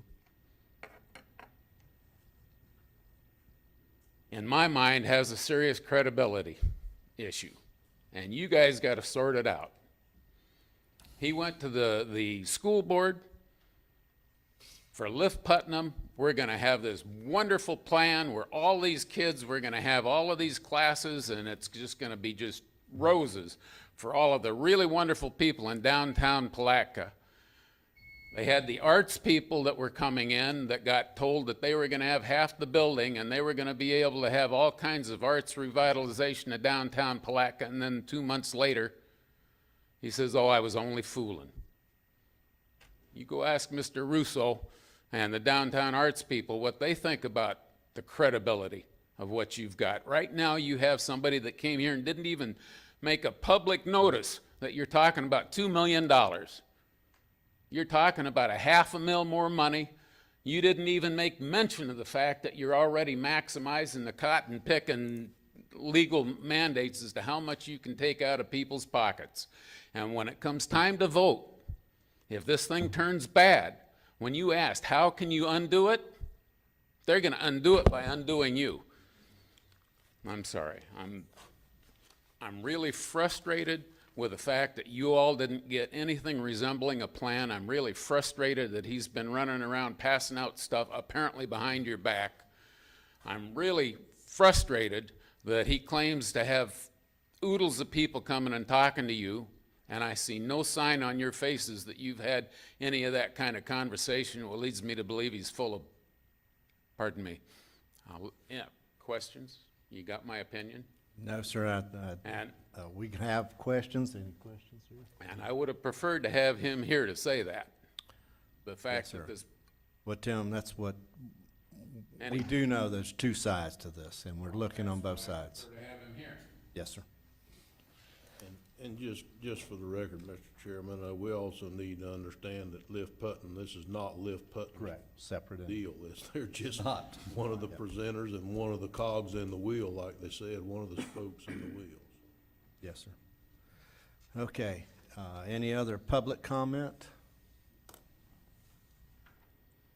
Any public comment? Okay. Seeing none, we'll close that. We'll move to our consent agenda. Mr. Turner? I have none, Mr. Chairman. Mr. Harvey? I have none. Mr. Lible? None. Mr. Pickens? I have none. Okay, I have none. Mr. Chairman, I make a motion that the board can approve consent agenda items A through J. Okay, we have a proper first, we have a proper second. All those in favor say aye. Aye. Aye. Okay, all those against, same sign. That moves, and we will now move to Mr. Tim Smith. Can we, for the record, who was the second on that motion? The fat guy in the orange tie. The guy with the orange tie. Hey, I take offense to that. I'm trying to lose. Okay, Mr. Smith? Thank you, Mr. Chairman. I don't have any particular items, but I would like to go back to the drug court proclamation issue that you spoke of earlier, to remind you that the legislature does not allow its normal appropriation for the courts to be used for any non-traditional court. And so drug courts, veterans court, teen courts, night courts, all those type of courts have to find their own funding mechanism. And so years ago, when Judge Nichols brought this to this commission, there is a portion of one filing fee that is filed through the courts that goes to the county, and then the county can use those dollars to fund other court operations that the state doesn't. So that's the funding mechanism for drug court. So I just wanted to remind you of that as you go through budget preparations and discussions over the summer, that you'll see a drug court component that's in your budget. And that's the reason that it is there and authorized by the state through that funding mechanism to support that. So I just wanted to mention that, because sometimes we forget how these things are funded. And so it's not ad valorem taxes. It does come from a specific funding source. And it's not the money that's appropriated by the legislature for the courts. So I just wanted to reiterate that so that everyone is aware of that as you go through your budget deliberations this summer. And with that, we have no other items. Thank you, sir. Okay, thank you. Thank you very much. Okay, we will move to our public hearings, and this is quasi-judicial and. Well, the first one is not quasi-judicial. The second one is. Okay. So before we get to the second one, which is the actual rezoning, if we get to that one, based upon what happens in the first one, at that point, then I will ask for ex parte communications, and we'll also swear in witnesses. Okay, on the second. Okay, so, please go ahead. Can we switch so that my screen shows up on the screen? Ed, you gotta turn that microphone on, please, sir. Thank you. Ed Preston, planning staff. We've only have one project to bring to you today. It's a small-scale land use and zoning amendment. We'll present the land use issue first and then go on to zoning if required. So Clarence and Stacy Suggs have applied for a small-scale land use map amendment and a zoning change to change 3.44 acres from agricultural to industrial. They want to change it to allow light industrial zoning uses. The property is, if you start in Palatka and head north on 17, it's just over Rice Creek on your left, up 17. So we've got an aerial view of it. I believe that this is a 2017 aerial. There's a small area of wetlands over on the west or left-hand side of your screen, and a few structures up toward the front on 17. It is currently zoned A1 agriculture. You can see across, future land use designation is A1. You can see that there is some industrial property land use just to the north of it, one lot away. The zoning is agriculture as well, but across 17 there is some industrial light, and you can see that there is industrial light zoning north of the property. A little bit of residential, one parcel south of the property. And what is proposed is that that one block that we saw the aerial of would go to industrial light. Future land use, which is the decision that we're on right now, to industrial. And so we wanted to back up and show you from a little bit further away that there is a lot of industrial in the general area. You can see the subject site is showing up just about as black in the center of the screen, and all the other colors are industrial uses of one kind or another. So if, we wanted to show you what's in the existing future land use designation to make sure that you know what we're moving away from. I'm not going to read this, but the property is currently has a residence on it and has a business on it.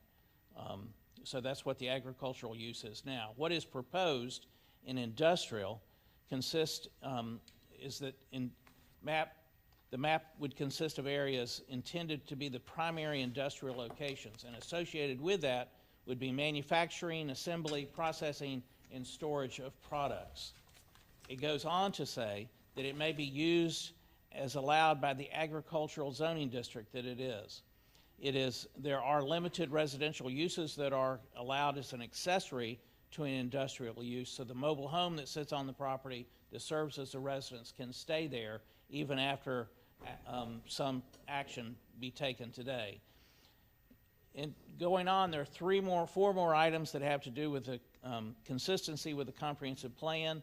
I won't go into those in detail, but you can have community facilities and services and activity-based recreation, and we've got floor area ratios, and if they want to rezone to heavy industrial later, they can do that, but right now it's just they're asking for light industrial. We check all kinds of things to make sure that it's consistent with the comprehensive plan, and we don't recommend approval unless we've checked traffic. US 17 is in good shape right there, and we have checked the spatial distribution on the future land use map, and we think that it's going to be okay with infrastructure items. That is not the limit to what we look at. We look at other factors like the traffic, the flood zones, the wetlands, the soils, water and sewer, and so on. And just to make sure that you know that we've checked that, we've thrown up a couple of graphics that say we don't have any wetlands, and we don't, well, there might be a little bit over on the west end side, west end, and we're out of the floodplain except for the extreme west end. So our analysis is this, that the land use designation of industrial would be consistent with the proposed industrial uses that are requested. The subject parcel in question is adjacent to US 17, which is one of the requirements, and staff finds that the subject parcel meets both the future land use designation and the district zoning criteria. So our recommendation is that you find it consistent with the comprehensive plan, consistent with the local requirements for zoning, and compatible with the surrounding land uses. Only one hearing is required, so this is an adoption hearing, and staff recommends adoption of the request to amend the future land use map from agricultural to industrial. Are there questions? Okay. Mr. Lible, did you have your hand up? No, I'm fine. Mr. Harvey? Mr. Preston, I have one quick question. You said the property directly to the north is industrial, but I think there's a lot. A lot in between. There's a lot in between. Yeah. Okay, that's all, the only question I had. Thank you, Mr. Chairman. Okay. Any comments? All right, so do we have any public who wants to speak for or speak against? Okay, I see none. Mr. Chairman, I move that we uphold the recommendation of the Planning Commission and approve this case. Second. Okay, so we have a proper first and a proper second. Any discussion? Didn't think so. Okay, all those in favor say aye. Aye. All those not in favor, same sign. Okay, so moves. All right, now, B. I guess we can start with, or do you want to ask the question about the? Yeah, well, yes, this is obviously a companion to the prior matter. This is the request for rezoning that is quasi-judicial. So again, I'm going to ask for any ex parte communications be disclosed by members of the board at this time, and then our clerk will go ahead and swear in any witnesses that are going to speak on the matter. Okay, Mr. Lible? I've had none. I had none. And I've had none. I've had none. I've had none. Okay.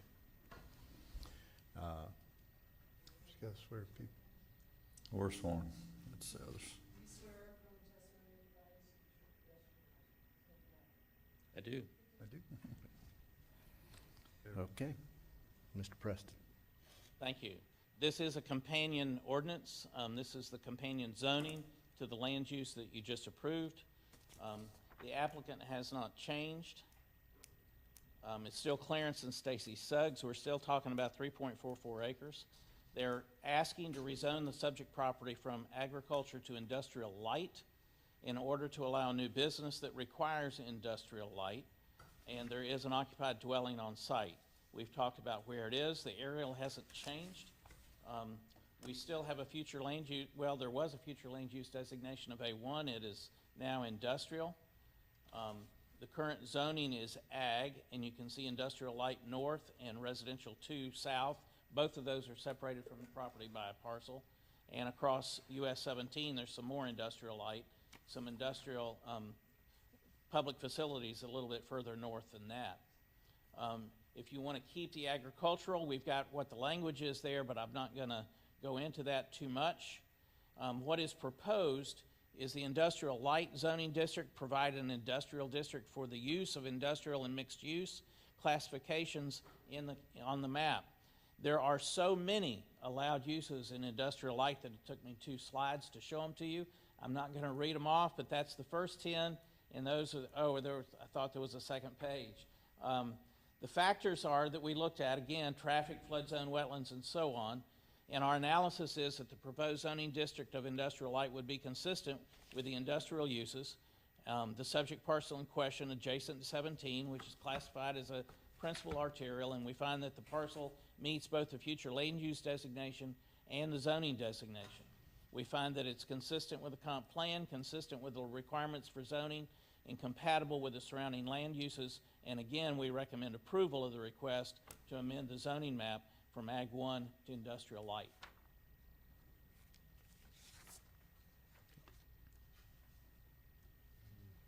Discussion? Ask for Any public comment? comment. Comment. Okay. I'm ready with a motion. We have any public comment for?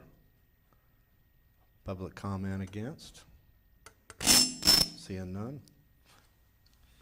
Mr. Chairman, I'd like to offer a motion supporting staff recommendations and make an additional comment that if the vote is favorable today, that this is another small business with great potential in Putnam County.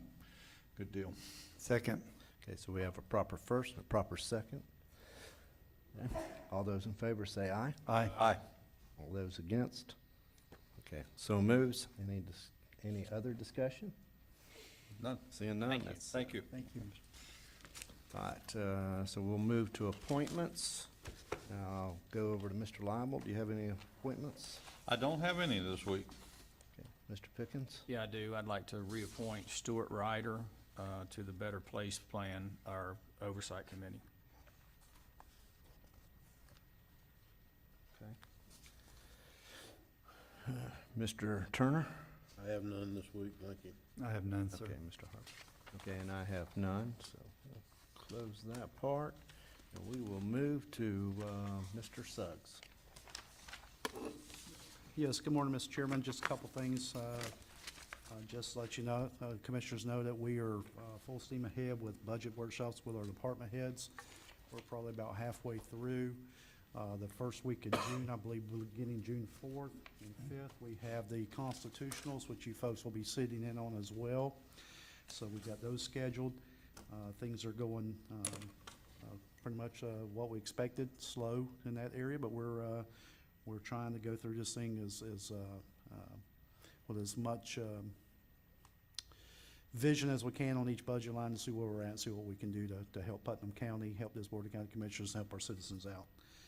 Secondly, tomorrow, Press Tompkins and I will be flying to DC to meet with the Army Corps of Engineers on a project that we've gotten great support on. Hopefully, we'll get further support when we get there tomorrow. I'm also going to meet with some of our representatives while I'm there, such as Congressman Yoho's staff. And so hopefully we'll be able to bring back good news from DC at the next commission meeting. And lastly, we got notice yesterday from the city of Palaca that there is going to be a workshop, I believe, at 5 o'clock on Thursday. Then they're going to go right into their meeting at 6 o'clock.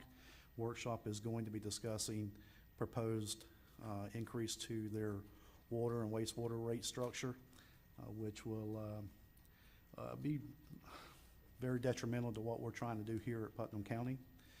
For example, Mr. Reynolds has ran some basic numbers on one particular entity, our sheriff's office at the jail. Last month, I believe their water bill is a little over $6,000. If this increase as proposed goes in, it will increase that monthly bill to $17,000 a year. Okay. With the limited time that we've had, Mr. Reynolds is working. 17,000 a year? Or I'm sorry, 17 a month. My bad. From 6,000 a month to 17 a month. Thank you, Commissioner Turner, for that correction. So that's $112,000 a year? So it's going to be, that's just one particular count. Mr. Reynolds is trying to work through the numbers of other water bills that the county itself has. We're probably looking at somewhere around $250,000 or so of a deficit to our general fund, if I'm not mistaken, give or take a few dollars if this rate structure goes in. And so, again, that meeting is scheduled for a workshop at 5 o'clock on Thursday. I myself would be there to at least to listen, or if not participate in the discussion, but I will be out of town, so I've asked Mr. Reynolds if he will partake in that meeting, and if anybody else would like to partake in that meeting, it's at 5 o'clock on Thursday. So just thought we bring that to your attention today. Real nice of you. Sorry to be the bearer of bad news, but like I said, we got notice of this yesterday. What time was the budget meeting on the 4th that you wanted us to be at? Is it 9? This is the first I've heard that you want me on the 4th, which is fine, but I kind of need a little notice other than from the afternoon of the 3rd. Here it is.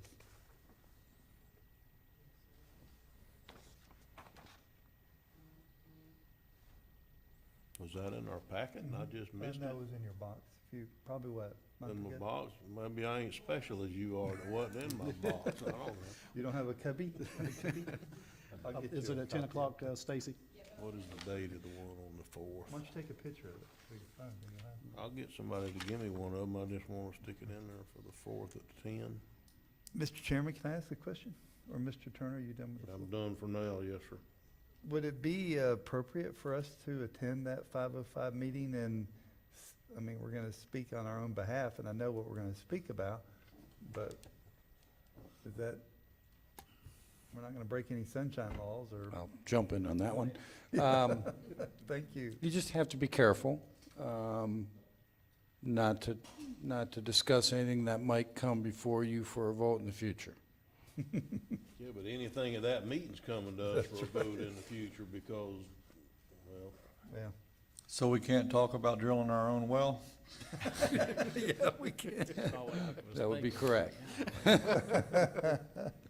Okay. Okay. but we can in workshop, and we can in this meeting. and we can Absolutely. in anything, we Yes, just sir. can't talk about it out there Correct. amongst each other. Correct. Amongst each other. Okay. Mr. Turner, did you have any discussion? No, sir, I think I better leave it at that for today. You discussed a budget workshop on what date, Mr. Turner? June the 4th is what he just said, At 10 o'clock. and can I borrow that a minute, Mr. Harvey? You may. That's our review with the sheriff. Yes. Right, but then we have one on the 5th too, or whatever. Would it be a possibility that we get some more of these sent out or whatever? Absolutely, we'll make sure you get one today. Email me one instead of stick it in my cubby hole or whatever you called it. Yeah, thank you. Okay. Mr. Suggs, do you have any other good news? No, sir, and again, I apologize. That was just, again, one of those things that we found out yesterday after going through as much work as we have on the budget to find out that, you know, we have a potential concern that's going to come to us, and I just needed to share that with my Board of County Commissioners. Okay. Thank you. Mr. Manning? I have nothing. Okay, so we'll move to commissioner comments, and I'll go to Mr. Turner. I'd like to take this opportunity to just mention how well I think that drug court thing was that we went through earlier. I mean, they do a tremendous service for this community, giving people a second and sometimes even a third chance. And so I just can't speak loudly enough about how I think that program helps our community and the people in it. And I think that's all I have today, Mr. Chairman. Thank you. Mr. Harvey? Thank you, Mr. Chairman. Tonight, in Larkin High School graduating, you can for sure count on rain. It always rains at the IHS graduating ceremony. Tomorrow night, Flora Home Pavilion that you partner with Florida Power and Light will be dedicated at 6 o'clock out at the park in Flora Home. And Thursday morning, FP&L and the Chamber is putting together a tour of the solar facility by invitation only. There will be another public opportunity for FP&L to take more people out in the future. And one last thing, I serve, as you well know, as the co-chair of rural issues for the Florida Association of Counties.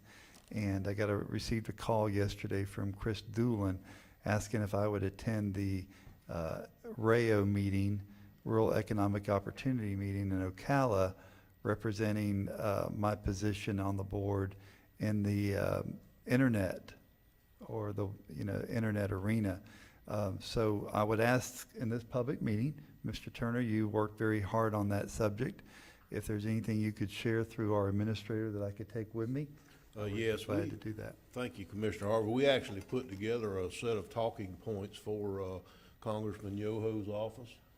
I'm sorry, sir? The stuff on the broadband, the talking points we put together for Congressman Yoho's office, if you could get a copy of them to Commissioner Harvey take with him to his FAC meeting.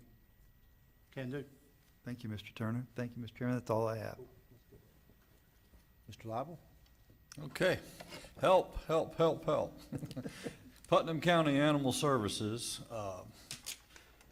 despite our recent success and good headlines, we're crowded to maximum right now with cats and dogs. We have a capacity of about 48, and we have 48. I've offered to step up, starting this Friday from 9 o'clock to 1 o'clock, and I want to ask each of you commissioners if you would come help, Commissioner Harvey especially, if you could bring your grill. I'm going to buy hot dogs and soda and chips and that sort of thing, would offer lunch. And Animal Services has cleaned up our downtown adoption facility, and we have 2 pallets of dog food, and we're going to offer about 100 pounds per adoption, and we're going to put signs out. But I'm asking for any of you constitutionals too, if you want to come out from 9 to 2 o'clock on Friday. Brandon Oliver from the Plaquemine Daily News is going to help us, and I'm going to invite each of you to go down to WPLK and IYD with me every morning at 8 o'clock, 8:30, somewhere around there. George DeLoach is going to step out and help us. And Mr. Harvey, I know you go to the Hope Radio also. If you would kindly Do that. hawk this, if you would. But we need to get some adoptions done to help our facility. We really are proud of the fact that we're no-kill, and we certainly are not going to go back there. But to do that, the rescue groups right now are full. It's just kind of a strange situation that everybody's at capacity. Sometimes the spring breeding season comes early, and it has this year. So we've got some beautiful dogs and cats and kittens out there right now, so it shouldn't be so hard. But if you guys, if I could ask you to come out and help me Friday morning, if you don't have any plan, please, I'm asking you publicly to come do that. And this is at the landfill. Nope, no, we have a downtown adoption facility at 6th Street and US 17, and it will be there. It's that building that's on a diagonal. Chairman Goddard, I'm not sure if you've ever been there, but it's pretty nice. Inside, we've got cages and this sort of thing. We hadn't used it in a while. We hadn't needed it, but we need it this time, and we're going to be there, so. 6th Street and 17. Yep. Sounds like Mr. Harvey and I will be cooking hot dogs. Come out and have them. I'll get some slaw made, and please, public, help us get some of these dogs adopted. Colonel Wells, if you can come out, you're welcome too, sir. We'll be down there. Okay, good deal. All right, come and bill it on, as you talk to your media outlets, is come meet your elected officials and constitutionals and our sheriff's office, everybody involved. And the sheriff's office is very much involved in animal services when we have cases that require, deputized folks. Colonel Wells and our sheriff certainly step up to the plate every time. We thank you for that, sir. Okay, that's all I have to say. 100 pounds of food per dog and cat. Cat will, yeah. Can't beat it. And all adoption fees, I'm sorry I forgot this, are paid. These dogs and cats will be free. And they are up to date on their shots. Most of them are heartworm negative, and the same thing with the cats. So, Okay, and they've already been spayed and neutered? They are spayed and neutered. Everything will be ready to go. You take it that's a home, you deal. got a 3-day holiday to bond with your new animal. And like I said, this is the perfect opportunity to come out and adopt. Thank you. I know Mr. it's a- Lible, will you send out a talking point so when we get to the radio station? Be glad to. I'll have it ready this afternoon. Good, thank you, sir. If I might add, one of those dogs was actually featured in the Plaquemine Daily News last week on the front page. It's a hound dog by the name of, I believe it's Tamara. She's a whitish color, and I met her out there last week, and she is the sweetest dog you could ever want. So somebody needs to adopt that. I'm surprised our county attorney didn't take that dog home. Four speak so already, fondly so of her. it's If you wait really, till Friday, you'll get 100 pounds of dog. right. Let me tell you, our county attorney's house looks like the Animal Services facility. He has adopted many dogs. I commend you. I have, and it really, it breaks my heart to see those dogs out there. So anything we can all do. Cool deal. All right. Mr. Pickens? Commissioner Lible, you are such a salesman. I don't need a dog, but I'm thinking about maybe adopting. I don't need the food, so. Anyway, a couple things. Got one named Georgetown. The Crescent City High School will hold their graduation ceremonies Thursday at 7 p.m. And just like Interlochen, we're hoping for no rain, so we don't have to move to the gym. If they move to the gym, it's very limited on how many people can attend. So also the Wolfson Bass Tournament was held this weekend, Joe, you can correct me, 340-something boats? 390, so, and I was asked to participate in parking the trucks and the trailers as Colonel Wells and Gator DeLoach, Taylor Douglas, Steve Overturf, Greg Bacon, and a number of people to park that many boats. It does take a little bit of organization, but that was good, and it's good for Putnam County and Palaca to have that bass tournament here every year. And a couple of Fridays ago, my wife asked me out on a date, and I accepted, and then I found out that we were going to the production of the 42nd Street play. And I found out it was 7:30. I usually go to bed about 8:30, so I said, I don't know if I can make through it. But I really didn't want to go, but I'm so glad that I went. It was absolutely fantastic. If you didn't get a chance to see that, I don't know if they're done. But Jim Pagnato, I believe is his name, does a great job with that group. And it's just really refreshing to see the young people up there and the talent that is in this county. Because most of them were from Palaca, but from other areas in the Putnam County, and it was absolutely incredible. So it was a date that I won't ever forget. So anyway, thank you. And I'll go on that. I've seen quite a few plays there, and what he does with the school kids is incredible. It's always good. I've never seen a bad one there. It's always good. I also wanted to bring up, there's so many things that we have going on here, good programs.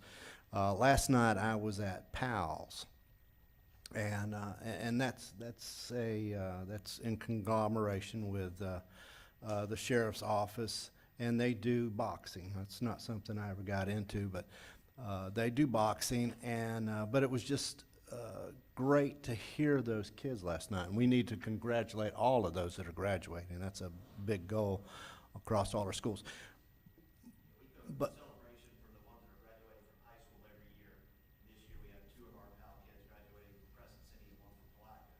So we threw a big party last night, and I appreciate you coming here to speak to them. it was great. I was honored.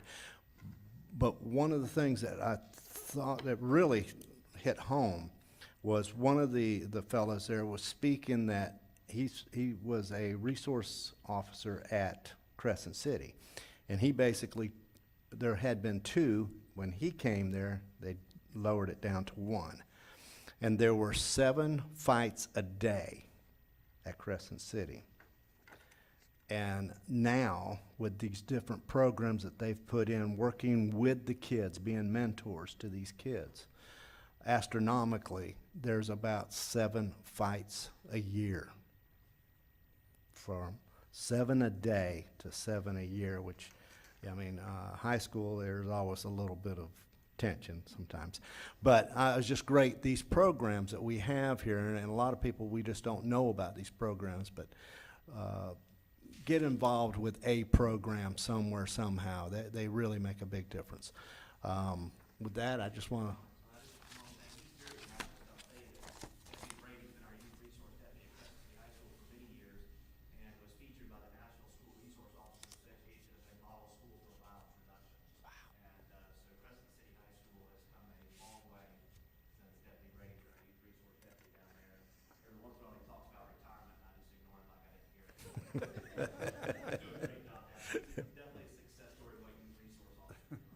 Yeah, that just astounded me when I heard that last night. From 7 a day to 7 a year. That's quite an accomplishment in any high school, but I'm glad to hear it's in ours. I just want to encourage everybody, go out here. There are so many things going on in Putnam County. It's incredible. It's just incredible. But thank you for being here, and we're adjourned.